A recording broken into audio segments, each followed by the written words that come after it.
मोहतरम नाज़रीन नदाब जी today news में आप सभी का खैर मक़दम है। आर्मूर डिवीज़न में सुबह तकरीबन 3 बजे से 3:30 बजे के दरमियान सरक़े की एक बड़ी वारदात पेश आई। सीसीटीवी फुटेज के मुताबिक 5 चोर एक टाटा एसी गाड़ी नंबर MH04BD2763 में आए और मुख्तलिफ मुकामात पर धावा बोल दिया। चोरों ने मेडिकल हॉल से 5 लाख रुपये, केयर मेडिकल हॉल से 40,000 रुपये और एक स्कैनिंग सेंटर से एक टीवी और 1 लाख रुपये नकदी चुरा ली। मुतासरीन की शिकायत पर एडिशनल सीपी साई कुमार ने फौरी तौर पर जाए वक़ूअ का जायजा लिया और मुतासरा दुकानों का मुआयना किया। इस मौके पर पुलिस ने मुकदमा दर्ज कर लिया और तफ्तीश किए जाने का इजहार किया। आर्मूर SHO P सत्यनारायण गौड़ ने बताया कि जल्द ही सारिकों को गिरफ्तार किया जाएगा। షటర్ వేసేపు సార్, ఎందుకంటే రోడ్కు ఉంది కాబట్టి.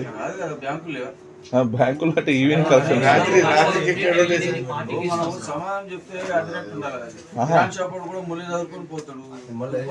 ఇంట్లోనే సేఫ్ ఉంటలేదు సార్. మరి చెప్తారు అట్లేమో సార్. 10 मिनट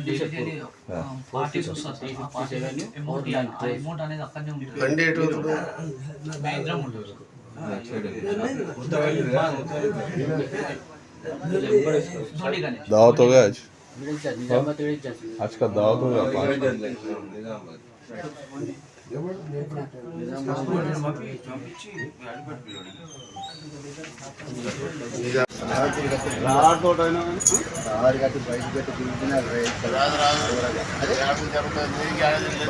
సరే వేరే సిస్టమ్ ఉంది కదా రూట్